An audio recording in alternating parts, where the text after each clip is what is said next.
My name is Rory Monahan, and I'm Senior Technologist at Numescent. Today, I only have 15 minutes to introduce you to us and to our products. So it's kind of going to be like drinking from a fire hose, unfortunately.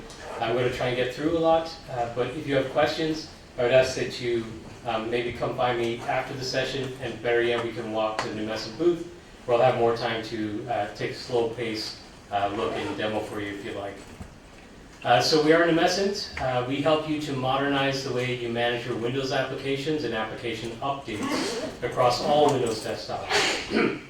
We have over 3 million users of our products, 66 patents and counting in our space, and we can help you to not only optimize how you manage your applications, we can also help you optimize the launch times of some of your applications too. Of course, I work for Numescent. I'm going to be biased, but you can check out what industry analysts have said about us in several publications. So I can already tell just from conversations at the booth today, but due to the great disruption in EUC space this year, application management is very topical once more.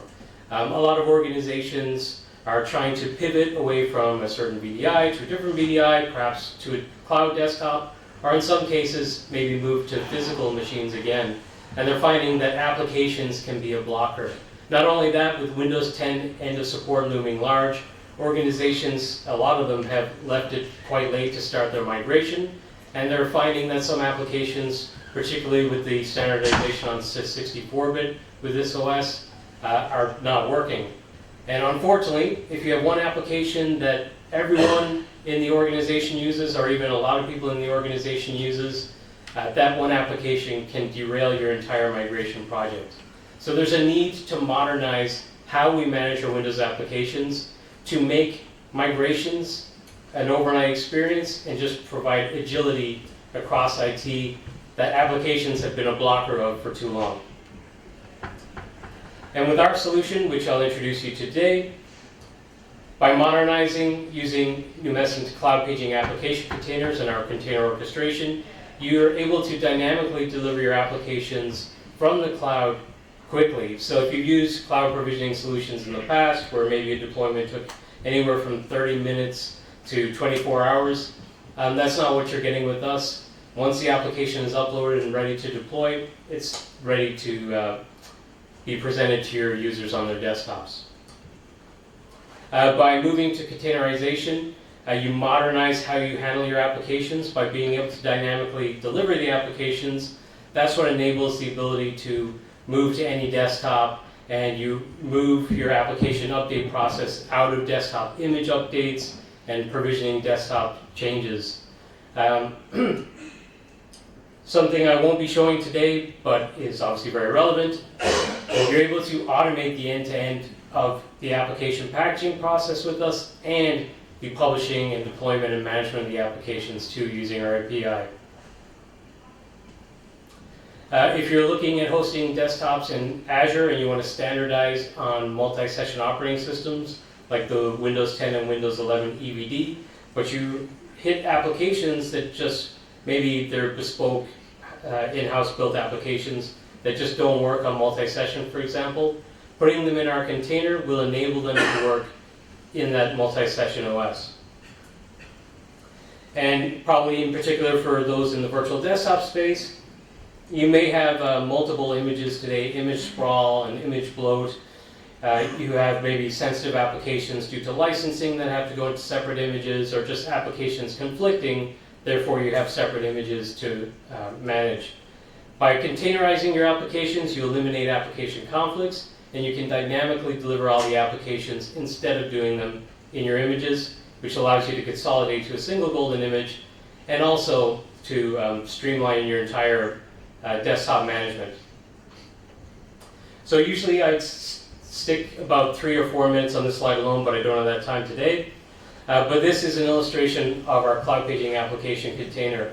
So if you ever use maybe traditional application virtualization solutions, maybe other container technologies, or even some application layering products, and you try to package up your entire application estate and dynamically deploy them with those solutions, you likely hit a ceiling of compatibility, just some applications that would not work. And from listening to people at the booth today, more frustrating is you didn't realize what applications wouldn't work until you tried to package them, and then you spend a lot of time remediating, trying to get them to work, and they just don't work. But with our container format, we've got customers who have successfully packaged like 98% of their estate, and it's because of its uniqueness in its disposition layers, which are like layers of isolation, that enables that to work. Everywhere from running the applications or their components fully isolated, down to dynamically delivering the applications with a container, but without that isolation. So it's very flexible, and that's why it works with so many applications. Now, I don't have time to go through all of our products today. We do have on-premises offerings as well as cloud-native solutions. I will very quickly focus on CloudPager and introduce that to you. And this is the first and only container management platform for Windows desktops. We support our own container format that I just talked about, but we also support other package types too. So if you have existing AppV packages and you want to take those and deploy them and manage them with a modern provisioning solution, you can do that with CloudPager. Similarly, we support MSAX and Amazon LAM packages as well. And once you have your applications packaged, this is the process for uploading them to CloudPager. So you can't really see, but I've got an STP, which is our format. I've got an MSAX and an AppV. Just drag and drop them onto the Applications tab, and they're uploaded and available to manage within CloudPager. And once they're there, you're able to present your applications a couple different ways, or various different ways. We've got work pods, which I'll show just a moment, which allows you to dynamically deploy the applications, shortcuts to the start menu or desktops of your employees' desktop sessions dynamically. We've also got storefronts, which allows you to provide them in a self-service, so employees can go to a web storefront and grab the applications they want for themselves. And we also have our latest feature, which is integration with Microsoft Azure Virtual Desktop App Attach, which I'll also show. So CloudPager Work Pods allows you to logically group applications together and assign them to security groups of users. So a lot of enterprises are moving to standardizing on user personas. So you might have like a marketing persona, an engineering persona that contains the applications required by that persona, and you can align the work pods to that. But you might also have a general applications work pod that has apps that everyone in the company needs, perhaps like payroll software assigned to all users, but you may even just have individual applications that are in a work pod and assigned to multiple security groups. They're flexible for what you need. But the process for creating a work pod is very simple. You just click Add Work Pod, give it a name, give it a description, select to add the applications that you've already uploaded and published, select the applications, and then select to add user or group, where you can assign it to a user or a group, and you can't really tell, but this is Azure Entra ID integrated. This is an Azure Entra ID security group here. And once I'm ready and I've got the applications I want to assign, I click Publish, and I'll get prompted for a comment. So admin actions taken in CloudPager, you get prompted for a comment, and that is stored for audit tracking purposes. So there's an audit log that I won't have time to show today, but you could generate a report on the activity there. So I've got the client software cloud paging player open. You can see the applications dynamically being delivered to this already active Windows desktop session and Windows 11 multi-session. I can do things like launch the application from the client, but we do have customers who run this headerless mode. So users never have to see or interact with that if you don't want them to. They can just go to the start menu and, for example, launch the application here. And you can see it's showing running 7-zip. This is delivered as that container. And it is a fully rich application experience too. So for example, if I go to a zip file and right click, you're going to see the context menu is working there. And if you've worked with other solutions in the past where maybe you had to jump through hoops to get certain functionality of an application working, that's not the case with us. Our Cloud Paging Studio is intelligent enough to detect something like a print driver or context menu, and you just package it up by capturing the install and it will work. This is our application updates process. So I've got this application, Inkscape version 0.92.5, and it's really simple and straightforward to upgrade an application or update an app using the work pods. So I'll just go to this work pod where I have 0.92.5 assigned and deployed. I'll click Add, and I will check the box for a newer version that I want to deploy, version 1.1, uncheck 0.92.5, click Save. Now again, I'll click Publish and it will prompt for a comment. I slowed it down a little bit compared to last time just to point out that I am putting in a change request number. So you could have this work in lockstep with your change control process. So if you're going back to refer to the comment in the future, and you want to see, oh, well, was this approved? The change request will be there, and you can refer to that. But you can see again in our client software, which is open for illustration purposes, version 0.92.5 is gone, 1.1 is there. Now I do go and launch and show it, just approved, but in the interest of time, we'll move on.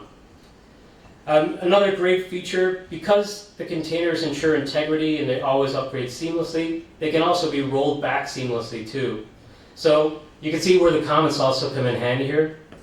I can go into a revision history and I can see, oh, well, it looks like version 0.92.5 is here and it was 1.1 on the other one.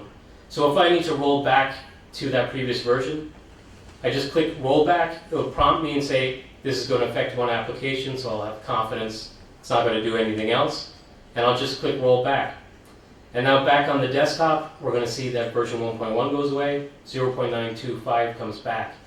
And because they're containers, it's not going to conflict. The newer version is not going to leave files behind. It's going to work. So compare that with what you did in the past of pushing an uninstall and then pushing and install the old version and it may not have worked. This is a very low risk means of application updates because they could be quickly rolled back if needed. But we also have the ability to publish applications for self-service, like I mentioned, as well as integrate within Azure Virtual Desktop App Attach. And I think I'll start with the App Attach piece. So if you add Storefront and click App Attach, give it a name, give it a description, and input a subscription ID, you can then select from available resource groups and host pools. And at that point, you can leverage your cloud paging application containers that you've already published to seamlessly bring them over to Azure Virtual Desktop. So here I'm just adding applications I've already published. I picked some pretty heavy hitters like Autodesk Revit, Visual Studio, some pretty large complex applications. And I click Publish. And this time, rather than it going to a desktop session in real time, what we'll see is if I go to my Azure Virtual Desktop App Attach menu, I don't have anything there right now, but if I refresh, we're going to see that those applications I just published show up in App Attach. So at this point, I can use the entitlement process in App Attach and assign those to my user groups. And then this is the employee experience. So in this, it does work with remote app, but in this instance, I'm just going into an Azure Virtual Desktop that was in that host pool.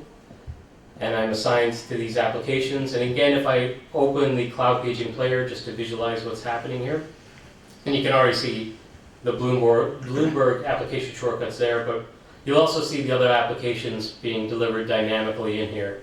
So no need to install them into your Azure Virtual Desktop image. These are being dynamically delivered on demand here. And you can see, I mentioned optimizing launch times. Might be hard to see, but you can see some applications are prefetching. So our service, when you launch an application for the first time, our client will analyze the pattern of what's required for that first launch, and it'll sync it back to your Cloud Pager tenant. So when subsequent users launch the application, they get a faster launch time. So for example here, I've got the prefetch, I believe, for Visual Studio, which even when it's locally installed, it could be time consuming for that first launch. But with this prefetch, the application launch is going to be pretty snappy. And you can see it's going through the first time launch there. Just to wrap it up, but we've also got this self-service storefront, like I mentioned or alluded to a little bit earlier. They could go grab their applications for themselves. We've got unique policies features, which allow you to enforce license policies. So for example, maybe Camtasia, it entitles an employee to only use it on 2 desktops maximum. You can limit them to use it on those 2 desktops, and if they try to launch on the 3rd, they'll prompt them they have to close it on one of them. Also, you can limit the number of concurrent sessions, revoke an application automatically at a certain time, maybe for contractors, remove applications after a certain period of inactivity, and allow certain applications to run completely offline for laptop users, for example. So I knew I wouldn't have much time. There's a whole lot more to the product, such as granular application reporting, remote support capabilities, and more. But if you'd like to learn more, come by our booth. I'd be happy to take a slower paced look at the product with you. And also be sure to scan your badge because we're giving away a Nintendo Switch OLED at the end of the day. Thank you.